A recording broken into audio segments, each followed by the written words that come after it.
बिस्मिल्लाहिर्रहमानिर्रहीम, अस्सलाम वालेकुम। आप देख रहे हैं प्रोग्राम पब्लिक ओपिनियन और मैं हूं आपके साथ ज़रियाब इरफान। था जिसका इंतजार वो शाहकार आ गया। आईएमएफ ने बुध को होने वाले बोर्ड के इजलास में 12 जुलाई को होने वाले स्टाफ लेवल एग्रीमेंट की मंजूरी दे दी है और 37 माह के इस नए कर्ज प्रोग्राम में पाकिस्तान को $7 अरब मिलेंगे। स्टेट बैंक ऑफ पाकिस्तान के गवर्नर के मुताबिक $1.1 अरब की पहली किस्त जल्द ही पाकिस्तान को मौसूल हो जाएगी। पाकिस्तान का ये 24वां आईएमएफ प्रोग्राम है।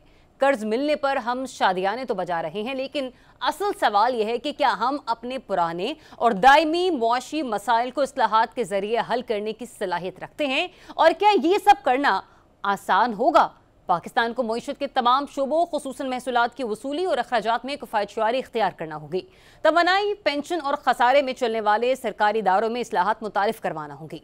हुकूमत पाकिस्तान ने रवा बजट में 12,980 अरब रुपए का तारीखी रेवेन्यू हदफ मुकर्रर किया है, जो गुज़िश्ता साल के मुकाबले में 40% ज्यादा है।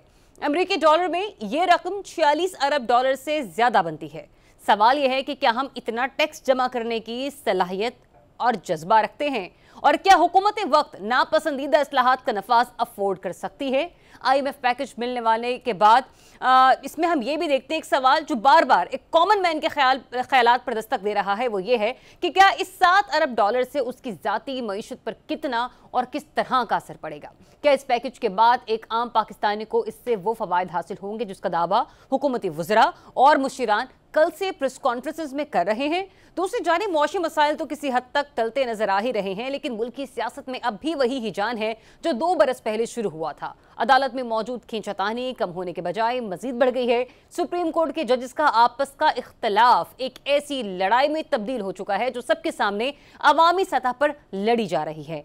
एक दूसरे के मुतालिक इस अंदाज में अदालती हुक्मनामों और सुप्रीम कोर्ट की खतो किताबत में बात की जा रही है कि देखने और सुनने वाले दोनों ही हैरान हैं कि ये सुप्रीम कोर्ट के जजेस को हो क्या गया है। आज के पब्लिक ओपिनियन में इन्हीं टॉपिक्स पर बात करने के लिए प्रोग्राम में हमें ज्वाइन कर रहे हैं सीनियर तज्जियाकार इसार राना साहब, जवाद फैजी साहब और जहांगीर जदून साहब भी हमारे साथ प्रोग्राम में शामिल गुफ्तगू होंगे। लेकिन इससे पहले कि हम अपने तज्जियाकारों की तरफ बढ़ें, एक और गेस्ट ने हमें ज्वाइन किया है, डॉक्टर इकरामुल हक साहब, माहिर मईशत है, इकोनॉमिस्ट है। उनसे जरा मईशत की सूरत हाल के बारे में गुफ्तगू करते हैं। डॉक्टर साहब बहुत शुक्रिया आपके वक्त के लिए। सर सबसे पहले तो मुझे ये फरमाइएगा, ये जो आईएमएफ की शादियाने हुकूमत कल से बजा रही है, मैं सिर्फ इस हुकूमत की बात नहीं करूंगी, मैं तमाम हुकूमतों के हवाले से बात करूंगी चूंकि माजी में आईएमएफ पैकेज या फिर बेल आउट पैकेज को लेती रही हैं। वो अलग बात है कि जब हुकूमतों को बेल आउट पैकेज मिल जाते हैं तो ऑपोजिशन उसके ऊपर सियासी जुमलाबाजी करना शुरू कर देती है।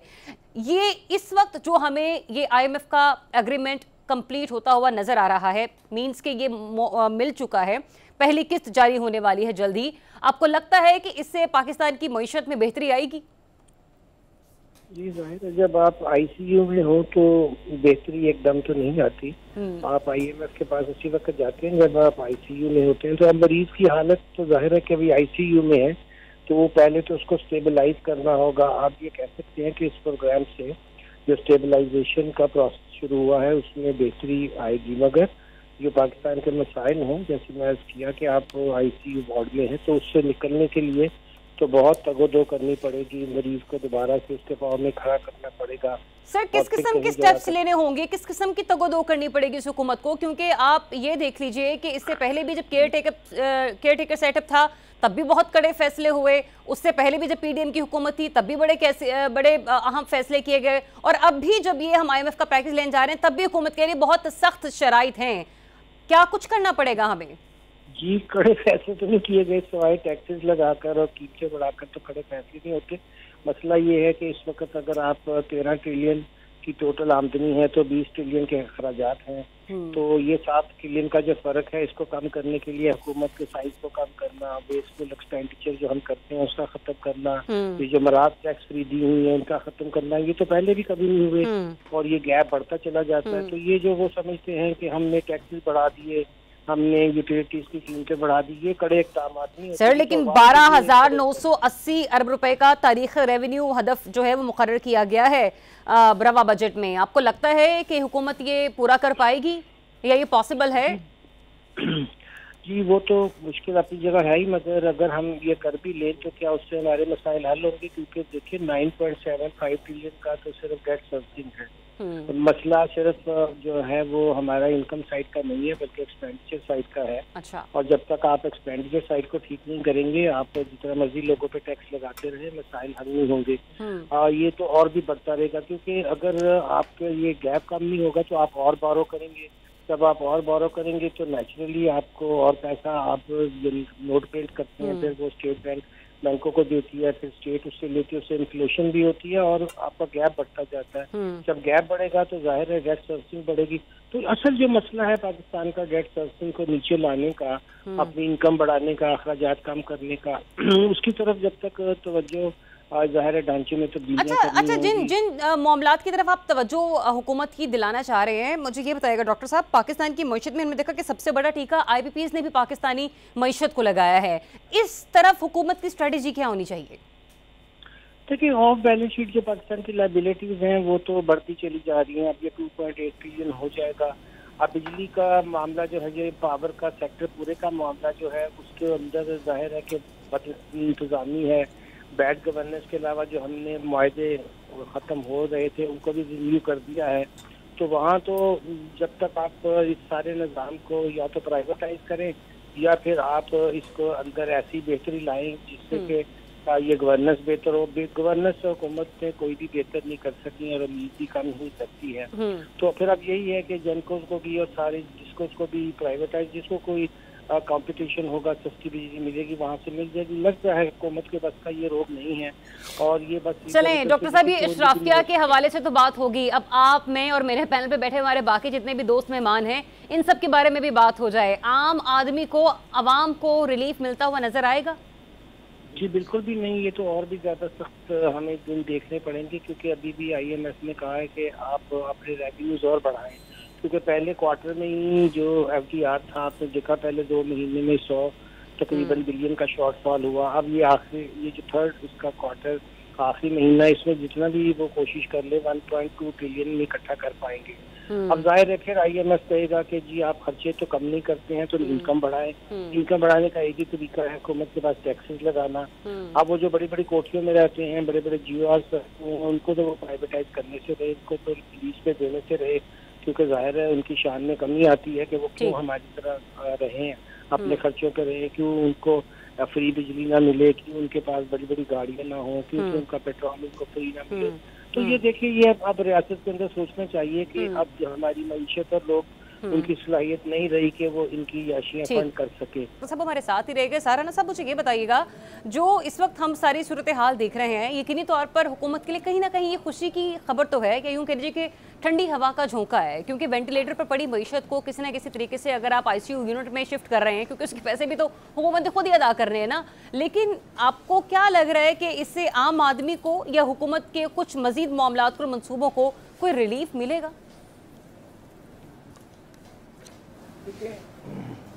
वो चेहरा के कर्ज की पीते थे मैं, और समझते थे कि हाँ रंग लाएगी हमारी फाका मस्ती एक दिन।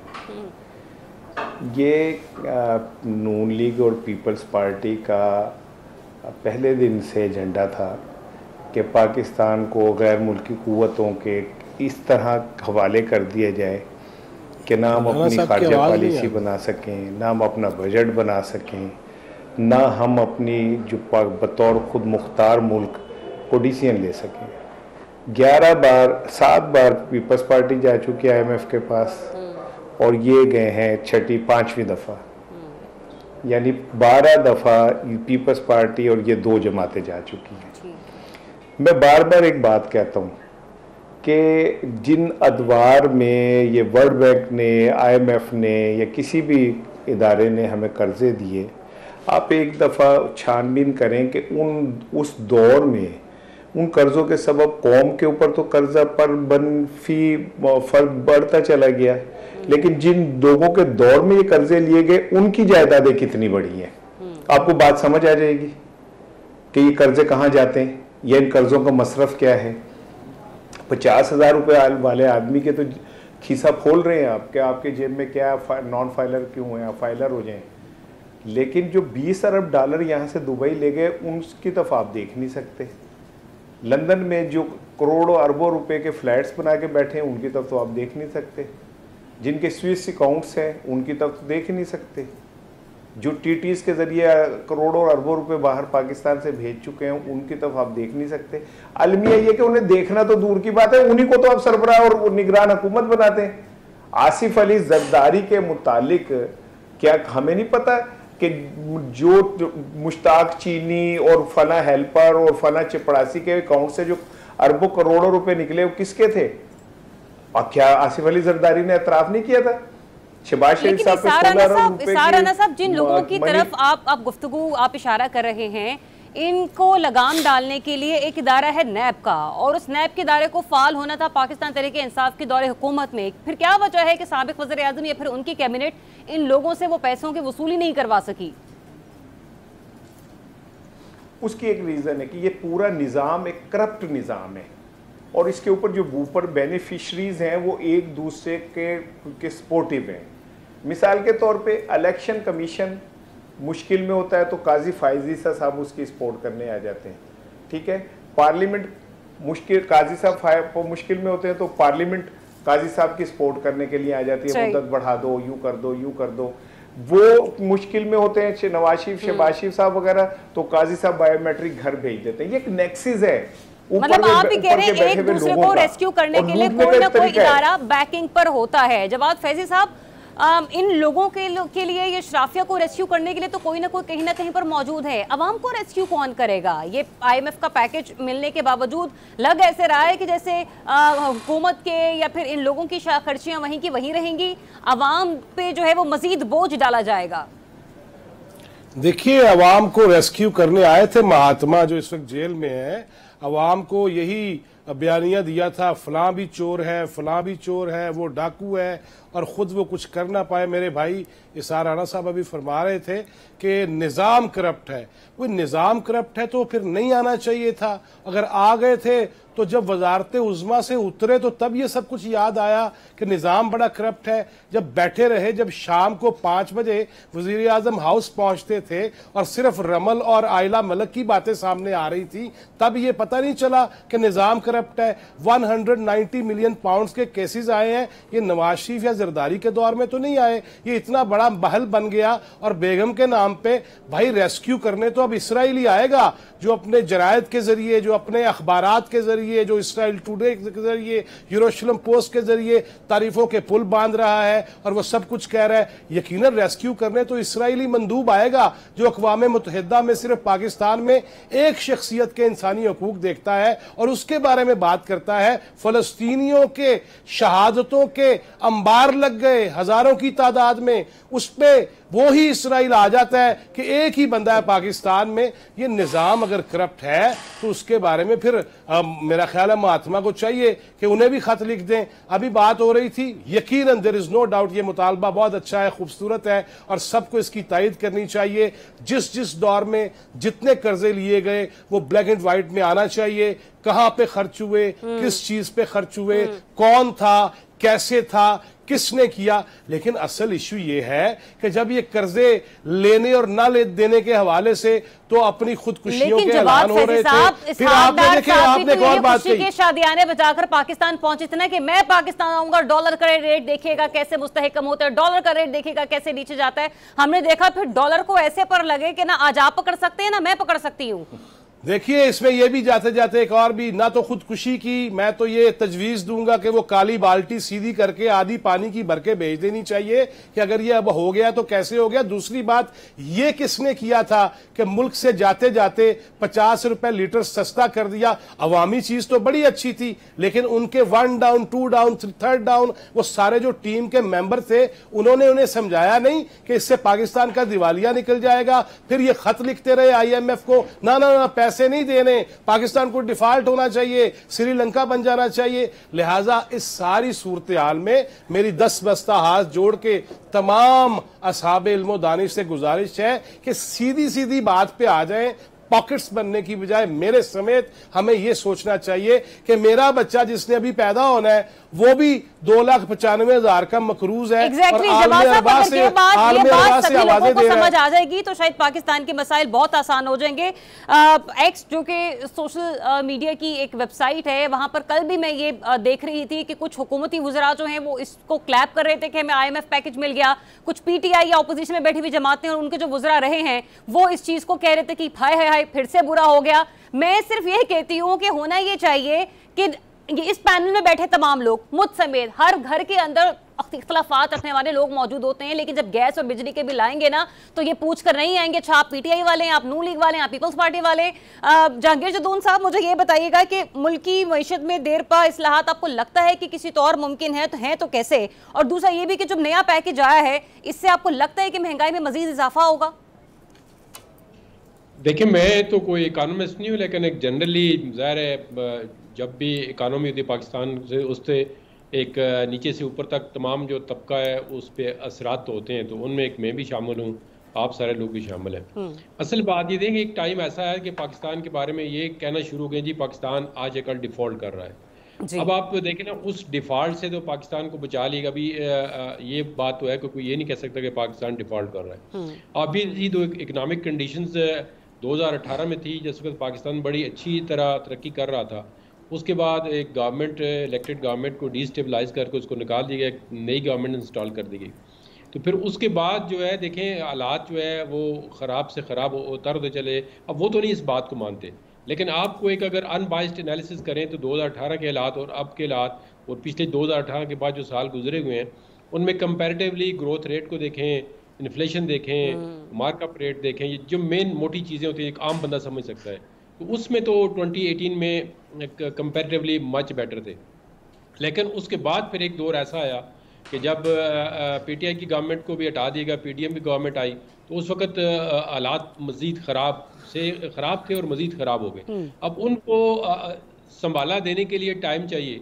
तो गवर्नमेंट अगर देखें IMF के पास गई है, तो पहले अगर PTI की गवर्नमेंट में फ़ौरन वो IMF के पास जाते तो शायद वो हालात ना बनते, लेकिन एक डिसीजन मेकिंग पावर जो होती है उससे बड़ा डिपेंड करता है। अच्छा जदून साहब, हम हमेशा ये कहते हैं कि अगर वो फौरी तौर पर जाते हैं IMF के पास तो ये हालात ना बनते, लेकिन मैं इसको हरगिज एक पार्टी के हवाले से बात नहीं करी, पार्टी अपने बारे में जरा ज्यादा अच्छी तरीके से मौक़िफ़ रख सकते हैं कि आम आदमी की हैसियत से, एक सहाफ़ी की हैसियत से मेरा सवाल ये कि किसी न किसी की कोई ना कोई स्ट्रैटेजी होती है, क्या पता बैक एंड पे कोशिश तो यही रही होगी ना कि किसी तरीके से अपने घर के दाने पूरे करें, खुद रोकी सूखी खा ले, बजाय इसके कि हम एक बार फिर से IMF के पास जाएं। वो अलग बात है कि जाना तो पड़ा हमें, पर जाते जाते बहुत देर हो गई।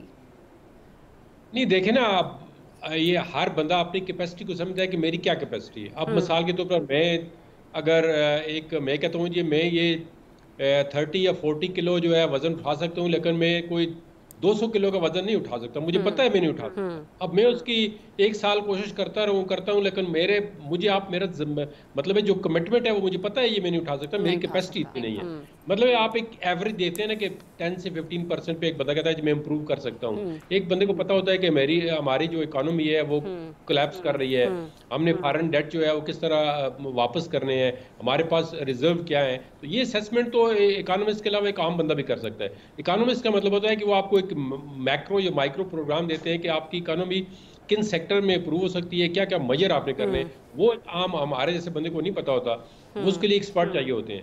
हम तो देखते हैं ना ये काम गरीब घराने के हालात के हैं, तो वो अब भी ठीक नहीं है, ठीक वो महंगाई पे असर आया। राना साहब मुझे ये बताइएगा कि ये अब जो हम सिचुएशन देख रहे हैं उसको तो देख के शायद ऐसा लग रहा है कि ये हुकूमत तो क्या मुस्तकबिल में आने वाली हुकूमतें भी IMF के पास आती हुई हमें नजर आएंगी। और अगर ऐसा होता रहा तो हुकूमत कोई भी हो जितने मर्जी बड़े बड़े दावे कर ले कि हम ये टारगेट जो है वो अचीव करके रहेंगे, बोझ आम आदमी को ही उठाना पड़ेगा। और दूसरा मेरा सवाल ये भी कि हमने कहा था कि जो हुकूमत की कुछ ऐसे इदारे हैं जिसमें स्टील मिल आती है, PI आती है, रेलवे आती है, कि इनको भी मंजर आम पर लाया जाएगा, इनको प्राइवेटाइज किया जाएगा।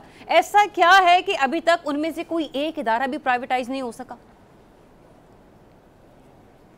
देखिए, अगर ये क्राइटेरिया है ना कि ये इदारे काम नहीं कर रहे, प्रोडक्टिव नहीं है, तो इनको वो कर दिया जाए, गैर मुल्कियों को भेज दिया जाए, तो मैं तो तजवीज़ दूंगा सबसे पहले पार्लियामेंट और सुप्रीम कोर्ट को भी प्राइवेटाइज कर दें और किसी और मुल्क को भेज दें, क्योंकि ये तो दोनों ही क्या कहते हैं कोई प्रोडक्टिव नहीं है, ये तो दोनों आवाम के लिए कुछ भी नहीं कर सके और बोझ हैं। ये जितना खर्चा ये दोनों इदारे लेते हैं अवाम के खून पसीने की कमाई से, और उसके बाद कख नहीं करते, तीला नहीं तोड़ते अवाम के लिए, तो इनको भी स्टील मिल और उसके साथ प्राइवेटाइज कर देना चाहिए, चीन शीन को दे देना चाहिए, अच्छा चला लेंगे वो। अब दूसरी बात मेरी सुन लीजिएगा, जवाद फैज़ी मेरा भाई है और मुझे इससे बड़ी मोहब्बत है, लेकिन यह भी कह रहे थे कि वो इसराइल के उसमें अखबार में इसका ख़त इसके हक़ में छप गया, तो जवाद फैज़ी बाहर निकल के इसराइल के ख़िलाफ़ एक मुजाहरा भी करके दिखा दें, मैं मान जाऊँगा। वो तो बड़ा यहूदी एजेंट है, हम तो बड़े मोहम्मद बिन कासिम है ना, तो इसराइल के हक़ में, फ़लस्तीन के हक़ में कोई एक मुजाहरा करके दिखा दें। सेनेटर मुश्ताक के 12 साल बच्चे को उठा लिया गया। वैसे मेरा एक सवाल है, ये अभी जो अक़वाम मुत्तहिदा का इजलास हुआ है, प्राइम मिनिस्टर पाकिस्तान शहबाज शरीफ साहब वहां पर मौजूद थे, एक आधा जुमला तो उन्होंने भी नहीं फ़लस्तीन के हक है इसराइल के खिलाफ बोला। आपको भाई समझता हूँ और मैं चाहता हूँ कि भाईबंदी कायम रहे। नहीं तो मैं आपकी बात में इसीलिए नहीं बोला था, आप भी मेरी बात सुन लें आराम से। मैं तो आपको आपकी बात में नहीं बोला था, आपने तो आधा से ज़्यादा जवाब मेरी बात का दिया, और मैंने पहले कहा कि आप भाई हैं ना, अगर आप लड़ने पे आएंगे तो मैं जवाब नहीं दूंगा। मैं तो एक बात कर रहा हूँ कि मुश्ताक, सेनेटर मुश्ताक के अहमद के जो 12 साल बेटे को अभी गिरफ्तार किया था इसराइल के खिलाफ मुजाहरे पे। दूसरी चीज़ ये, चलिए आप बात कर लें, फिर जवाब ही देता हूं। चले मुझे एक ब्रेक लेने दें, मुझे मैं चुप कर जाता हूँ, राना साहब मुझे एक ब्रेक ले लेने दें, ब्रेक लेने दे। ये आप दो जो है ना, ये प्यार मोहब्बत भाईचारा, ये हम इसको आगे इंशाल्लाह ब्रेक के बाद भी कंटिन्यू करते हैं। Stay tuned public opinion. Welcome back once again. जनाब, ब्रेक के बाद कुछ बात कर लेते हैं मुल्क में इस वक्त जारी उस आईनी बहरान के हवाले से कि जिसकी वजह से वैसे लग रहा है कि सुप्रीम कोर्ट 2 हिस्सों में तकसीम हो चुकी है। आपको याद होगा कि बड़े मुनसिफों के आपसी इख्तलाफात मंजर आम पर आए थे, और अब तो ऐसा हो रहा है कि ये हर जबान ज़द-ए-आम हो रहे हैं। जस्टिस मंसूर अली शाह साहब ने खत लिखा था, प्रैक्टिस एंड प्रोसीजर कमेटी के इजलास में शिरकत उन्होंने इख्तियार नहीं की थी, जिसके ऊपर अब हमने देखा कि चीफ जस्टिस काजी फायजीसा साहब ने भी एक ख़त की सूरत में अपना जवाब दिया है, जिसमें 11 तौजीहात पेश की गई हैं कि किन वजूहात की बिना पर ये सब कुछ हुआ। एनीवेज, इसके अलावा हम ये भी देख रहे हैं कि तहरीक इंसाफ ने प्रैक्टिस प्रोसीजर तरमीमी ऑर्डिनेंस को सुप्रीम कोर्ट में चैलेंज कर दिया है, लेकिन साथ ही साथ हम ये भी देख रहे हैं कि इलेक्शन कमीशन खासा हमें कंफ्यूज दिखाई दे रहा है, जिसके बाद हमने देखा कि इलेक्शन कमीशन ने भी एक दरख्वास्त जमा करवाई है सुप्रीम कोर्ट बार को, कहा है कि हमें मामला समझाया जाए कि आया कि इलेक्शन एक्ट पर जो है वो हमने अमल करना है, जो कि पार्लियामेंट की तरफ से तरमीम की गई थी, या फिर जो सुप्रीम कोर्ट का फैसला है उसके ऊपर अमल दरामद होगा। जदून साहब, आपसे आगाज करूंगी, मुझे ये बताइएगा, हमने माजी में भी देखा है कि वकला बिरादरी और जजेस साहिबान के दरमियान फैसलों के ऊपर कई किस्म के तनाज़ात सामने आए हैं, लेकिन जो आईनी बहरान गुज़िश्ता 1.5-2 साल में हमने देखा है इस मुल्क के अंदर, अब ऐसे लग रहा है कि शायद वो अपनी आखिरी स्टेज पर आ पहुंचा है। दोनों ही आला ओहदों की शख्सियात हैं और दोनों के दरमियान जिस किस्म का खतो खिताबत का मामला चल रहा है, आपको लगता है ये दुरुस्त है, या फिर जजेस को ये अपने मामलात एक बंद कमरे में बैठकर निबेड़ना होंगे, इन्हें सुलझाना होगा, इन्हें सॉर्ट आउट करना होगा? आवाज आई नहीं रही मुझे। बहुत शुक्रिया। देखें, ये बड़ा अनफॉर्चुनेट है। देखें ना, सुप्रीम कोर्ट के जज जो हैं वो सबसे ऊपर पाकिस्तान की, उसमें जब पहुंचते हैं तो वो हाई कोर्ट से आते हैं, चीफ जस्टिस होते हैं बाद में, तो ये इस तरह की चीज़ें जो हैं बड़ी अनफॉर्चुनेट है। अब ये तो ब्लेम गेम नहीं करनी चाहिए कि ये क्या है वो क्या। अब दोनों तरफ से ख़तो किताबत शुरू हो गई है, और ख़तो किताबत का सिलसिला सबसे पहले जो सुप्रीम कोर्ट में रवायत डाली है वो काजी फाइज़ साहब ने डाली है। वो कि उनके साथ बड़ी ज़्यादती की गई है। जब उनके साथ ज़्यादती की है कि तमाम वकला पाकिस्तान के बार एसोसिएशन के साथ खड़ी थी कि उनके साथ जो रेफरेंस आया बड़ा गलत है, उनको बेंचों में नहीं बिठाते थे, तो इसमें तो कोई शक नहीं, जब वो आए तो उन्होंने कुछ चीज़ें ठीक की हैं बेंच की कंपोजिशन। लेकिन अभी थोड़ा सा ये लग रहा है कि वो भी अपने जो समझते हैं कि मैं कोई इंडिपेंडेंट ओपिनियन वाले जज हैं, उनको वो साथ बिठाना पसंद नहीं करते।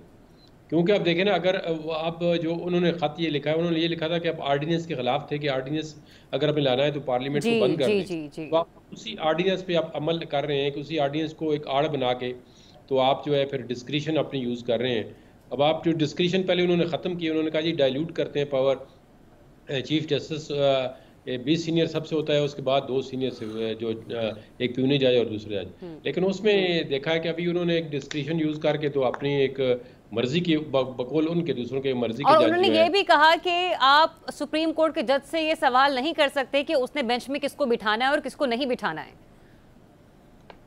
नहीं, देखे ना, अगर वो कहते हैं कि वो सवाल नहीं कर सकते तो वो तो बेंच से जो है बेंच के अंदर बैठे हुए मतलब करते थे एतराज खुद कि जी अब उन्होंने एक दफा व्हाट्सएप पे एक चीज निकाली, उन्होंने कहा जी ये मेरे पास आई है। अच्छा, तो मैं इसके मुताबिक उन्होंने कहा जी व्हाट्सएप पे, उन्होंने कहा जी ये मेरे पास व्हाट्सएप है। अब फिर सब बेंच ने क्वेश्चन किया जी व्हाट्सएप पे आप कैसे आई हैं और इन चीजों को हम इस बेंच में किस तरह सुन सकते हैं जो चीजें आपके पास व्हाट्सएप पे आई हैं।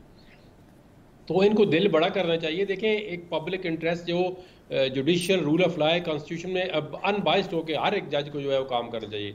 लेकिन हमारे यहाँ देखा है एक जो भी चीफ जस्टिस आता है उसको किसी न किसी पार्टी के साथ अलाइन कर दिया जाता है कि दिया जाता है। अच्छा, लेकिन सर ये पार्टीज की भी बहुत बड़ी गलती है कि वो उस जज को बैक करना शुरू कर देती हैं। अभी रिसेंटली इमरान खान साहब ने भी जस्टिस मंसूर अली शाह साहब के हवाले से गुफ्तगू की कि लोग जो हैं वो उनको मुकम्मल सपोर्ट करें, तो कहीं ना कहीं ये एक तासुर बनना शुरू हो जाता है कि शायद ये उस पार्टी के हक में फैसले करेंगे, मतलब जज का फैसला आने से पहले ही कॉन्ट्रोवर्शियल हो जाता है। नहीं, ये बिल्कुल गलत काम है कि क्यों पार्टियां उनको कहती हैं जी कि ये हमारे जज हैं। वो जज पूरे पाकिस्तान के लिए हैं। सिर्फ आपने देखना है कि उनकी जजमेंट को देखें और अगर पब्लिक डोमेन में जजमेंट आती है तो आप जजमेंट को क्रिटिसाइज करें लेकिन जज को क्रिटिसाइज ना करें। देखें ना, आप जजमेंट तो किसी भी पोलिटिकल पार्टी के खिलाफ आएगी, वो इसको एक्सेप्ट नहीं करेगी।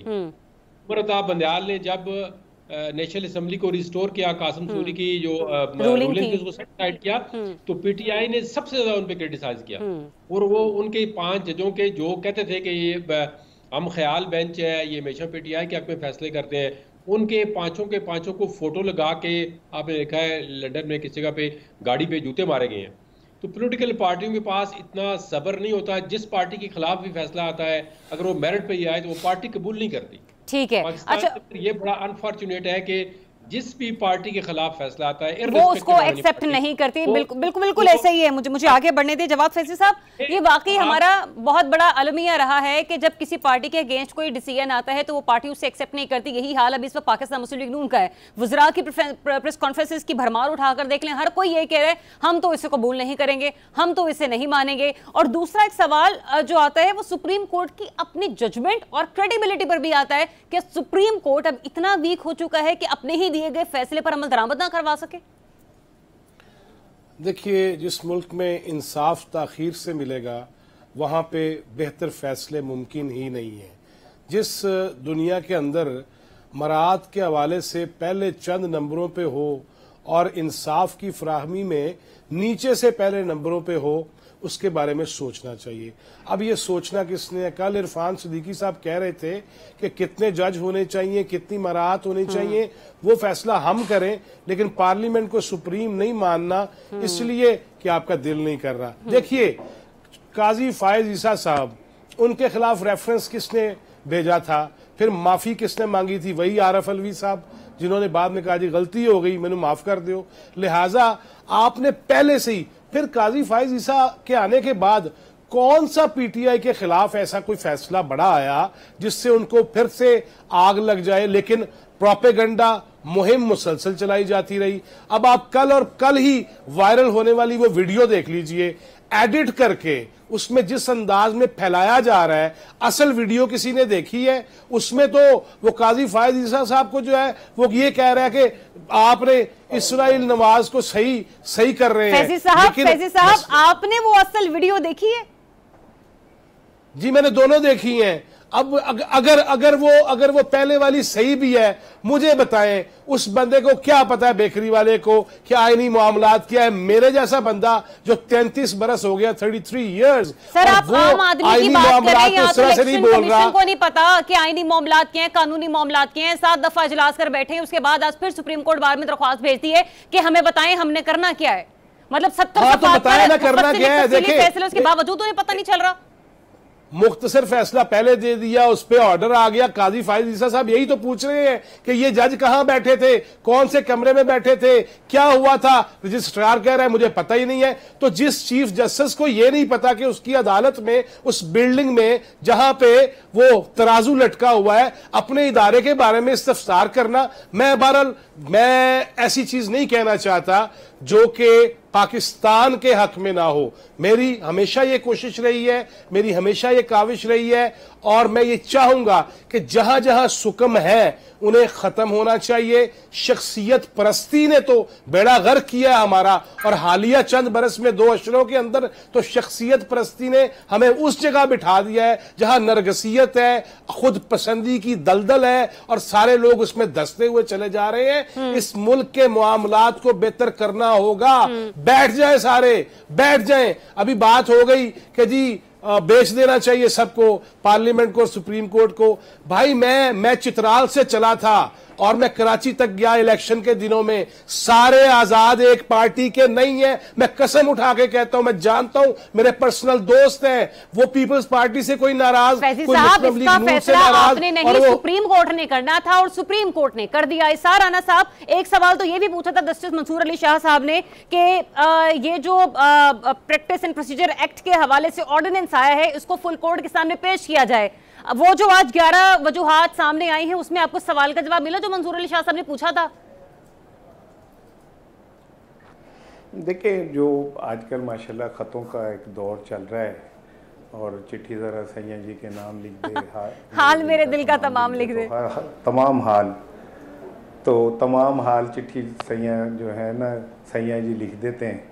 और वो चीज़ें जो एक कमरों के अंदर बैठ के तय होनी चाहिए, वो आवाम तक पहुंचा दी जाती है। फिर हम कहते हैं आवाम क्यों इन्वॉल्व हो जाती है अदालती मामलात में। दूसरी चीज़ ये कि काजी साहब आज वही फेस कर रहे हैं जो कल वो खुद करते रहे। अच्छा। उन्होंने भी इसी तरह 4 खत लिखे थे बंदियाल साहब को। उन्होंने भी बंदियाल साहब की चीफ जस्टिस के दौरान केसों में बैठने से इनकार कर दिया था। इट इज़ ऑन रिकॉर्ड, मैं कोई पल्ले से तो कह नहीं रहा।